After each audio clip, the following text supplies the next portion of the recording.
All right, there we go. Now we got it.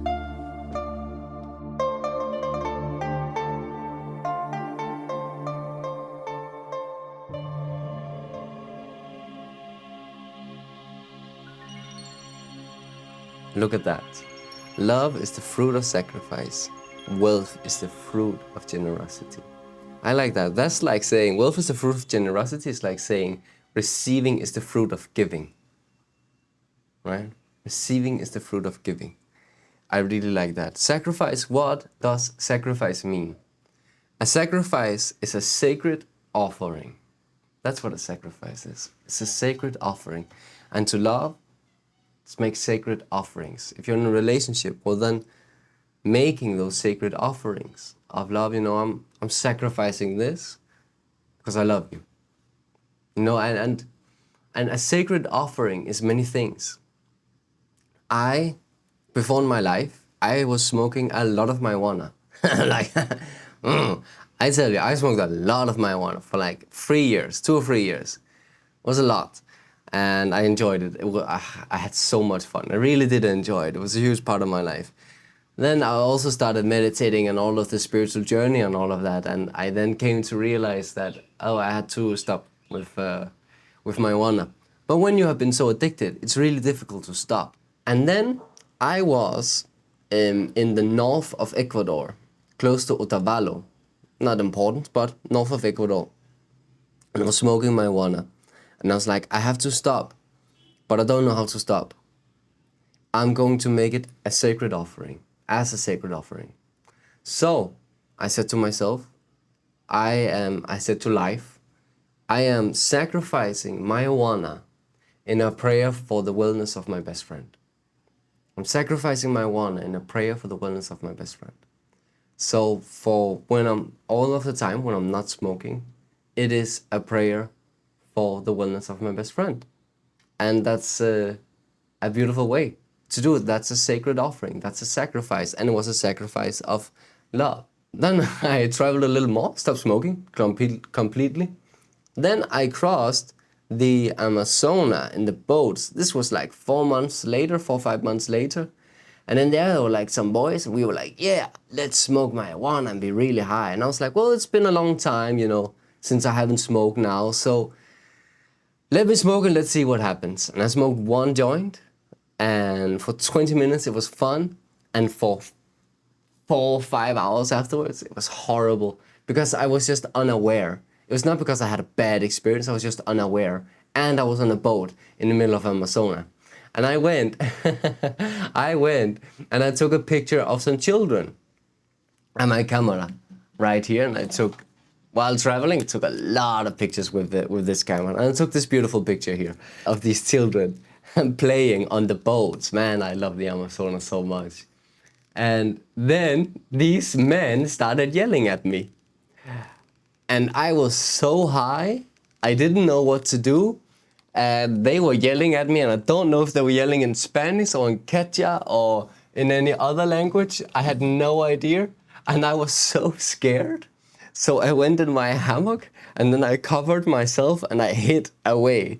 And I had so much anxiety because I thought they would come on the boat and take me and yell at me. It was a fun experience, and I couldn't respond. That was the thing, right? Because I was so high, I was not able to respond, to have a proper response to what was going on.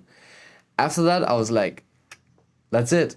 Like having that isolated experience of marijuana, I was like, that's it. No, it's not for me anymore. I had my time with it and I had fun, and now it's not for me. And now it's sacrificed in this sacred offering to my best friend. And guess what? Haven't smoked for a year now, and I'm not even craving. I don't want to smoke. People have smoked in front of me, and it's like, you can smoke. It's like I had my time. It's fine. All right, let's get to it. The 44th verse. Which means more to you?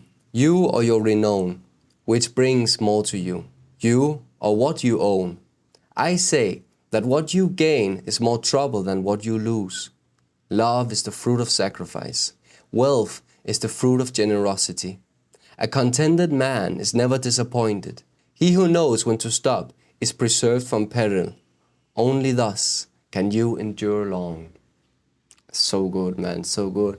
One thing I'm really reminded upon here in the end, he who knows when to stop is preserved from peril. It's like one of the other verses more early, do not remember what verse on standing foot.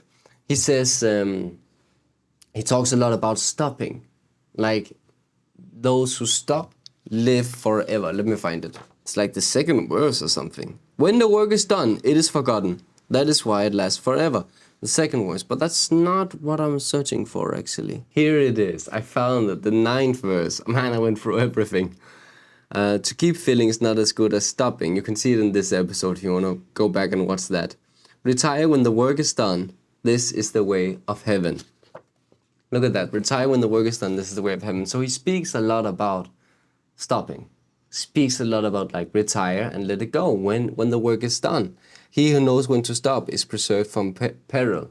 I don't know how to say that. Let's go back and take the 9th verse for example about this. To keep on filling is not as good as stopping. Overfilled, the cupped hands drip. Better stop pouring. So he's really speaking about this stopping. He's speaking a lot about stopping. It's better to stop than to keep on filling. Sharpening a blade too much, and its edge will soon be lost. That's the peril we're talking about. Fill your house with jade and gold, and it brings insecurity. Puff yourself with honor and pride, and no one can save you from a fall. Look at that. So that's really what he's talking about. And in the end, retire when the work is done.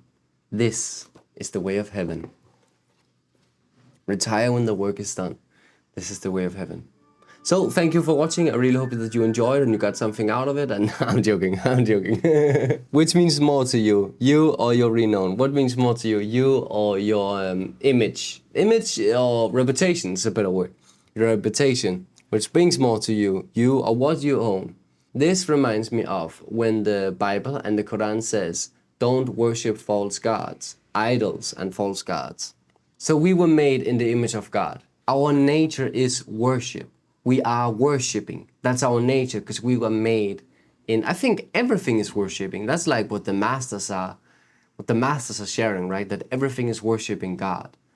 So we are creatures of worship. We worship. So then who is your God? Like who are you worshiping? Are you worshiping all of that which you have? All of your stuff, your money, your reputation?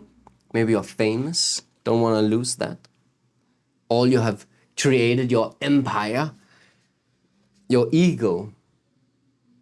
So many of us are worshiping our ego, right? It's crazy. Spiritual pride, been there. So we are a creature of worship. And then worshiping false gods. Who are we worshiping? Or are you actually worshiping the Tao? Are you actually worshiping God? Life, the Lord? Because we cannot not worship false gods, money, reputation, fame, power, war, all of that is we're worshiping as false gods.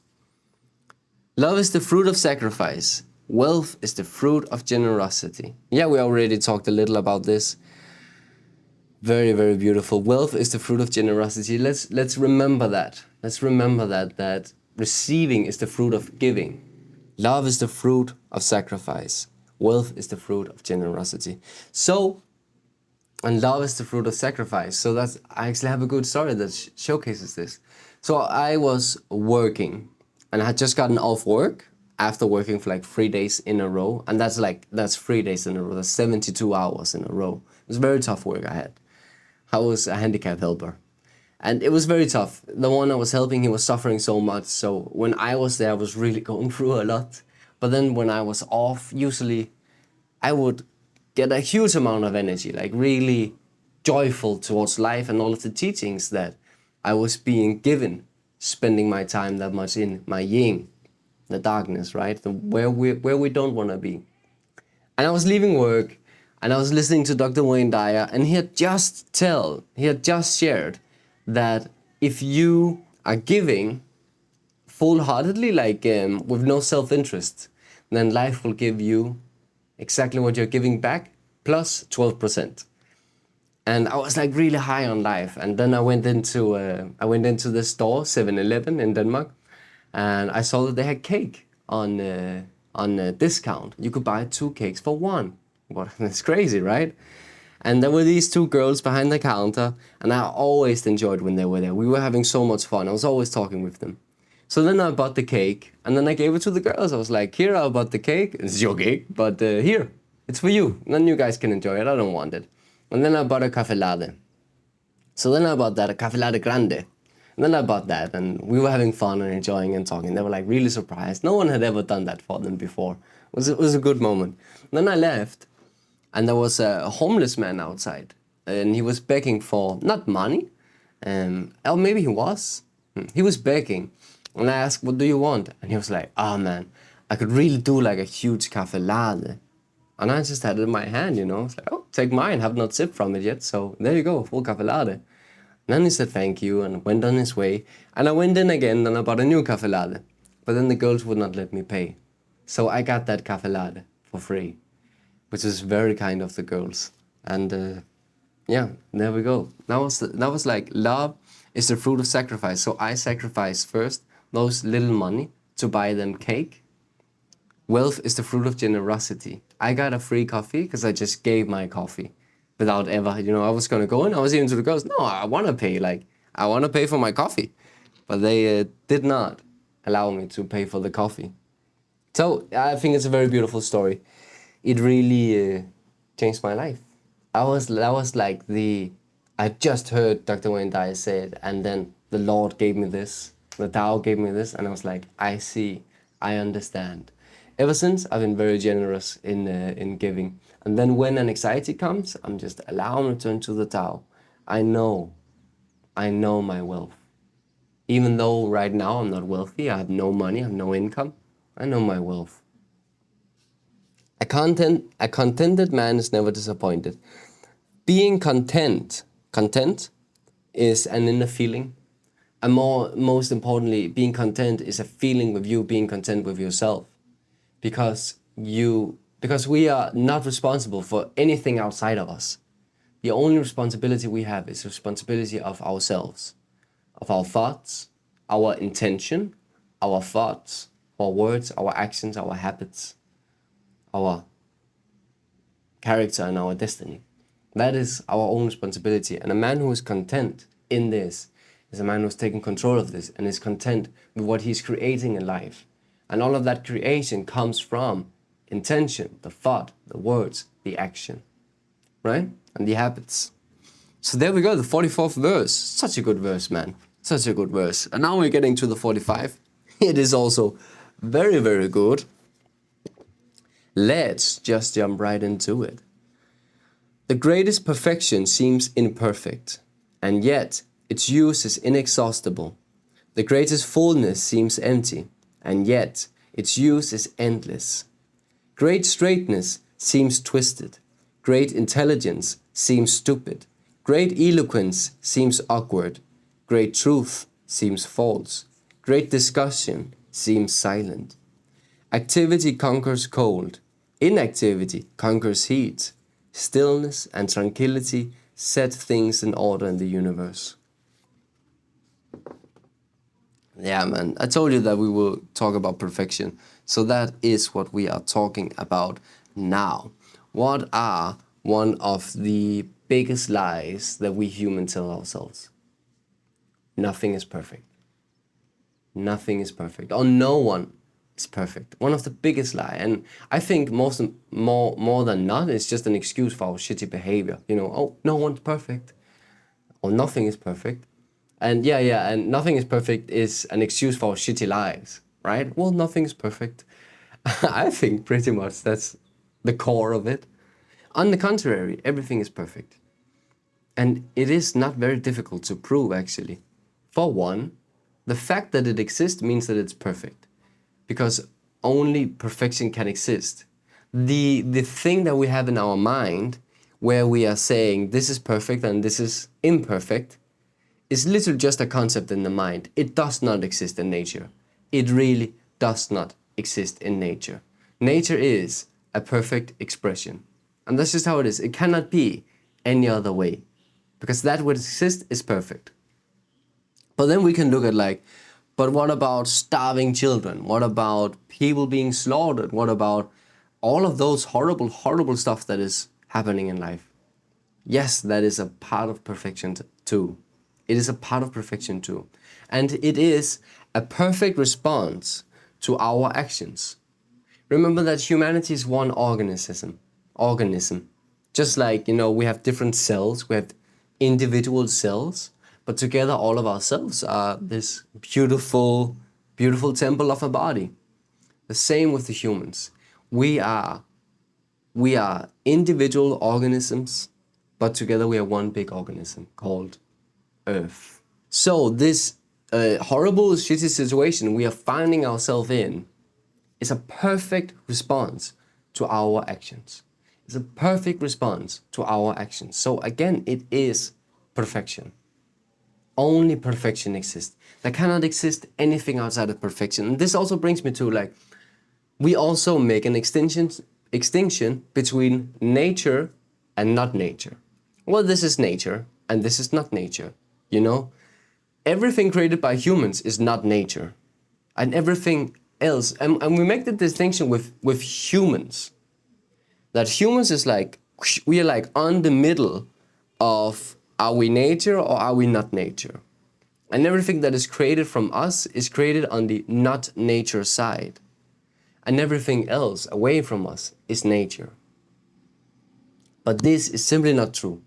There cannot be anything outside of nature. Anything outside of nature does not exist. Nature is the only thing that exists, which means that now it's a battery, right? It was the only thing I have, like this watch, this smart watch that can light up. How do I do that? How do I do that? Doesn't matter either way. Anyway, it means that this smartwatch or phones, all of that, it is nature. It is nature.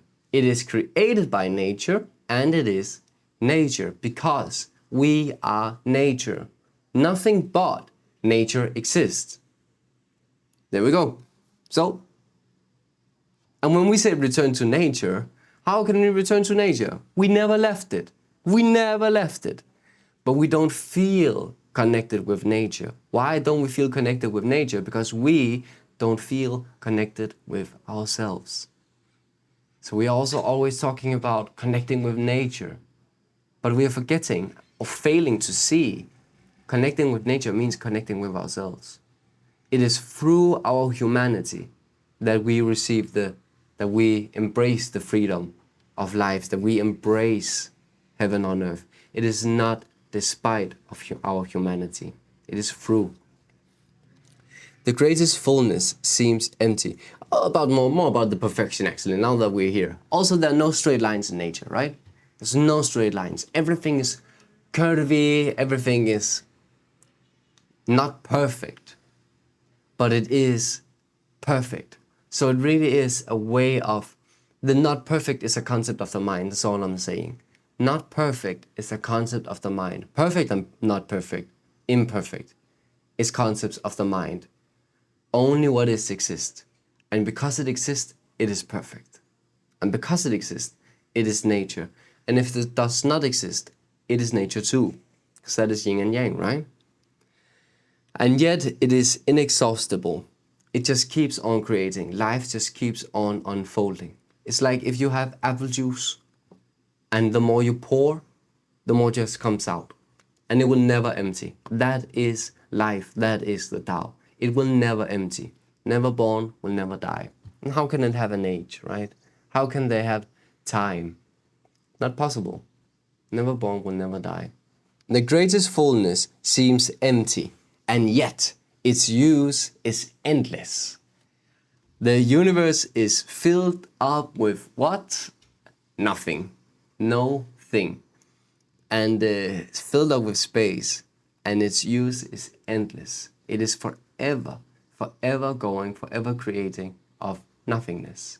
And when we go all the way down to the atoms, and what are the atoms? The atoms are literally 99% nothing. 99% nothingness. So life really just is nothing. But it is the nothing that is creating the thing. It is the yin that is creating yang, and it's the yang that's creating yin.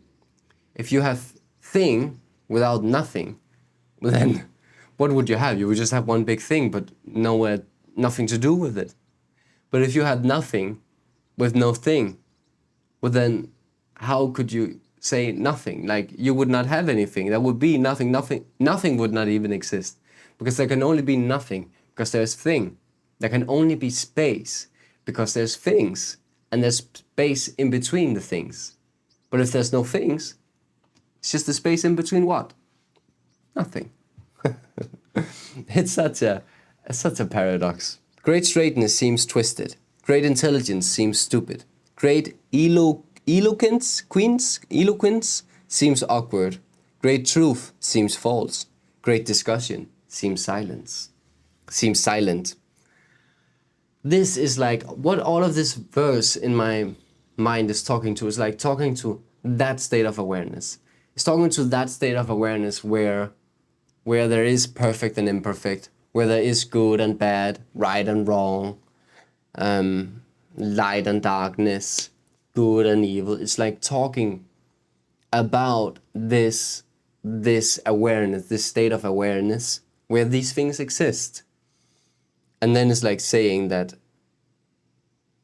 what you find stupid maybe is very intelligent, and what you find awkward maybe is very beautiful, and a moment of silence and a moment of peace, and what you see as twisted maybe is straightness. With people living where everything is twisted and everything is like, and they are not speaking truth, then when you're speaking truth, your truth, I want this and I don't want this, then they are not understanding it. They're making it twisted. They're making it complicated. And it's fun. I always say, like, what I say is what I mean. So if I'm saying I want this, it's because I want it. And if I'm saying I don't want it, I don't want it. But you can like see in the minds that, they're like twisting it. Then what do you want? Are you sure you don't want it? Are you just trying to be nice? Boo, boo, boo, boo. It gets twisted, even though it's like saying I want this and I don't want this. Even though it's straightforward. But when it's met with a complicated mind, well, then it gets twisted.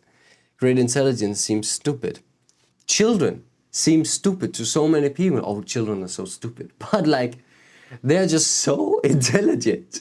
They are so intelligent, moving their bodies all of the time, walking around in funny poses all of the time, and learning to walk, learning to speak, experiencing everything for the first time. It's like great intelligence. But for the majority of people, it's stupidity. Children are stupid. They're not focusing, they're not paying attention, they're not doing good in school. They're stupid. But the truth is they're so intelligent that lying, only intelligent children starts lying, right? They're so intelligent. It's crazy, and it really shows the intelligence of children, but many people cannot see it. Activity conquers cold. When you're freezing and you're active, then you get warm. Inactivity conquers heat. When you are warm because of your activity and you stop doing anything, you will be cold. Stillness and tranquility set things in order in the universe. I saw a video from Das. Kind of reminds me of this. Because it's so hard when you actually do see something and you want people to see what you see. Because it's just very, very beautiful. And it's not because what they see is not beautiful or not worthy or is wrong or anything like that. It just is that when what you see is very beautiful, you really want to share that. You really want to be like, but look here. And here's the thing from Ram Dass. He says, it is immoral to take away another person's suffering. It's immoral to take away another person's suffering. It's quite deep, because when we start embracing life, when we start embracing love, when we start opening our hearts up to life and see the beauty of life and really taste happiness, well, what do we want? We want to take the suffering away from our loved ones. especially our loved ones, right? Not just our loved ones. That was yesterday, we saw like not a fashion show, it's like the Queen of Manzanita. So four girls, 18, 16, 20, were like coming up and only in swimsuits, and were like showing off and holding a little speak, and then people were like giving them points to find the new winner, the new Queen of Manzanita. And one of them, she was just so insecure. It was so hard to watch because she was so insecure, and I just felt so bad knowing that she had to get up there in a swimsuit, right? I was like, can't. It made my heart cry. And I really, really wanted to take away her suffering. If just I could take away her suffering. Same with my family. It's like you see what they go through. And you see how much of what they go through is in their mind too, you know? It's like, if just I could take that away from them. If just I could take away their suffering, so they could start breathing and experiencing the pure joy of life. If just I could give them the well of joy. Take all of their sufferings, give it to me, it's fine. Give it to me, just be happy. Just be happy. If just I could do that. But it's immoral. It's not in my moral to do so. It is for them to live through it. It is their karma, it is their journey, and it is their choice. You know, everyone at all times has the choice to take a step towards God. Every time at all times have the choice to take step towards God. Steps towards God. So yeah, and then what can we do? Stillness and tranquility brings order to the universe. We can only clean ourselves, clean our own karma, and be still. Be still, allow them to turn to the Tao, and witness. Witness our loved ones go through suffering. And wait, pray, wish them well, enjoy, have fun. Have fun with them. So at least when they're with you, you guys are having fun. That's so important to me. When I'm with my family, which I have not been now for 5 months because I live here, when I'm with my family, I have fun. I always have fun. It's so important to me because I want, if I can give them just a little fun, just a little air in their denseness, everything is worth it. Everything, all of my suffering is worth it when I think about them. So thank you for watching. Hope that you enjoyed. Hope it was not too long. And hope you got something out of it. Have a beautiful day. Have a beautiful life. Wish you well. See you on Tuesday or any other video. Be happy.